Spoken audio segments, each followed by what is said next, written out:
Setiap perjalanan mengandung makna. Setiap makna dibangun dari kesungguhan dalam ikhtiar agar menjadi pribadi yang bermanfaat. Dan setiap ikhtiar adalah perwujudan atas penghambaan kepada Sang Holik. Radio Kota Batik kembali mempersembahkan kisah-kisah teladan para pejalan sunyi yang berupaya menghayati kehidupan dalam Rihlah Sang Cendekia.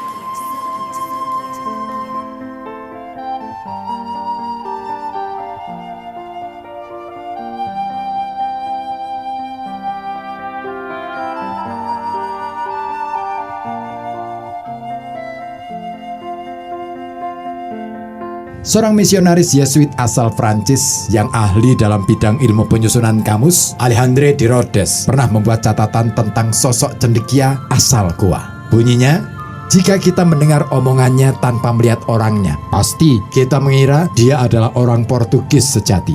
Karena dia berbahasa Portugis sama fasihnya dengan orang Lisbon. Ia menguasai dengan baik segala misteri kita dan telah membaca kisah raja-raja kita di Eropa dengan keingintahuan besar. Kekaguman sang pastor muncul manakala ia sempat menjumpai sosok ini pada kurun 1646 di Makassar. Sosok ini begitu menguasai banyak bahasa, Spanyol, Arab, Latin, Prancis, Cina, Portugis, dan lainnya.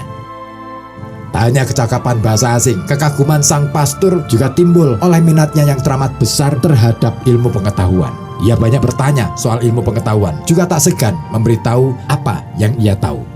Hanya ketika dialog mengarah pada masalah agama, sosok ini mengalihkan percakapan itu pada persoalan ilmu pengetahuan.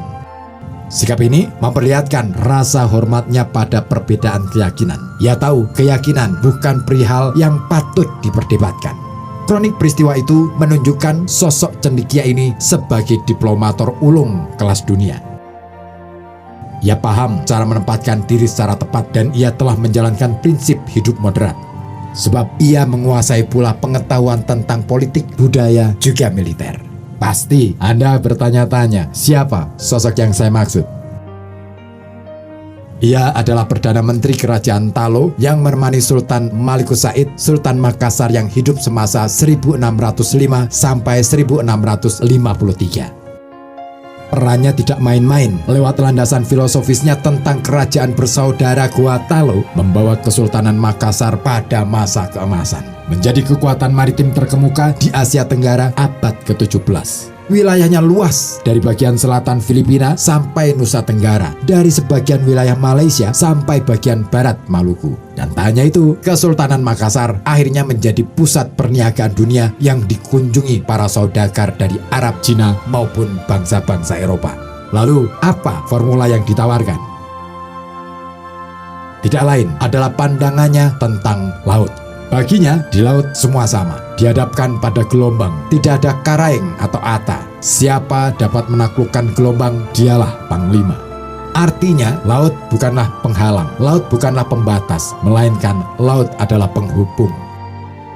Ya, gagasan filosofis putra dari Iwarak Karaeng Lempangang, permaisuri dari Karaeng Matoaya, Sultan Abdullah Awalul Islam, Raja Islam pertama Kerajaan Talo ini, menunjukkan pikiran yang terbuka, pergaulan yang luas. Tak heran jika namanya banyak ditulis dalam buku-buku sejarah Melayu dan Eropa dengan nuansa kagum dan penuh penghormatan. Anthony Reid misalnya menyebutnya sebagai Renaissance Man. Salah satu yang membuatnya dihormati bangsa Eropa adalah kegemaran membaca. Perpustakaan pribadinya penuh koleksi buku, atlas, dan dokumen ilmiah Eropa sampai Turki.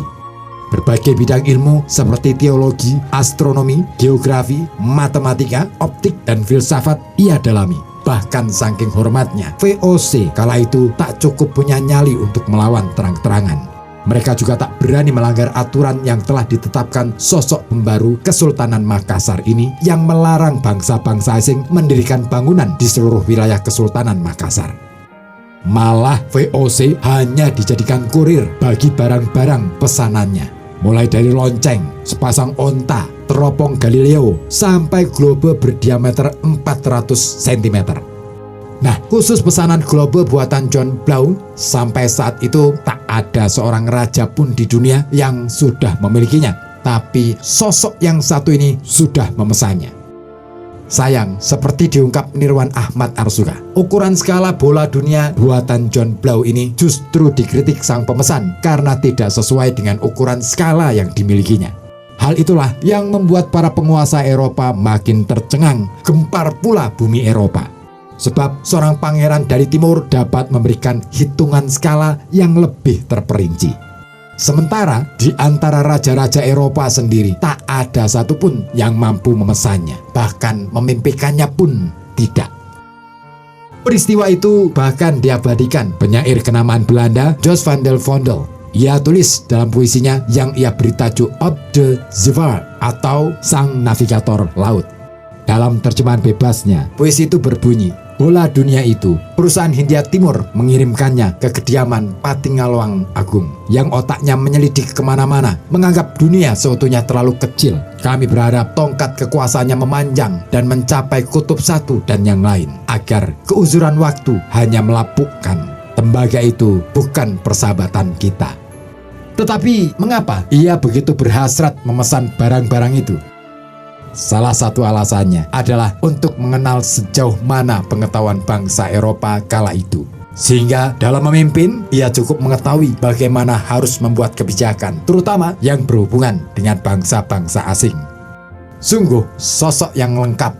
Beliaulah I Mangada Cina Daeng Sitaba Sultan Mahmud Karaeng Patinggaluang. Orang timur lebih mengenalnya dengan nama besarnya Karaeng Patinggaluang. Seorang cendekiawan muslim, negarawan, saudagar, sekaligus seorang negosiator handal. Menariknya, selain rajin membaca buku-buku dari Portugis, Latin, dan Spanyol, ia juga menerjemahkan buku-buku itu. Tujuannya untuk membuka akses bagi masyarakat kala itu tentang pengetahuan-pengetahuan barat. Ya, Karaeng Patinggaluang, seorang pangeran yang sadar pentingnya ilmu pengetahuan. Pangeran yang tahu bagaimana harus bersahabat dengan bangsa-bangsa lain, berdiri di hadapan bangsa-bangsa asing dengan sikap badan yang tegap, bukan membungkuk apalagi sampai menekuk lutut. Seperti ditulis Alexandre de Rhodes, ia selalu membawa buku-buku kita, khususnya buku-buku mengenai matematika. Ia sangat ahli dan begitu besar cintanya terhadap setiap bagian ilmu ini, sehingga mengerjakannya siang malam. Dari cerita ini, rasa-rasanya salah besar apabila kita yang hidup di masa kini merasa lebih berilmu dari para pendahulu, lalu menganggap masa lalu adalah sesuatu yang jauh dari kemajuan. Karaeng Patinggaluang adalah salah satu di antara cendekiawan bangsa ini yang sungguh cakap dalam keilmuan dan juga teguh berpendirian menjaga kedaulatan tanah kelahirannya. Al-Fatihah untuk beliau.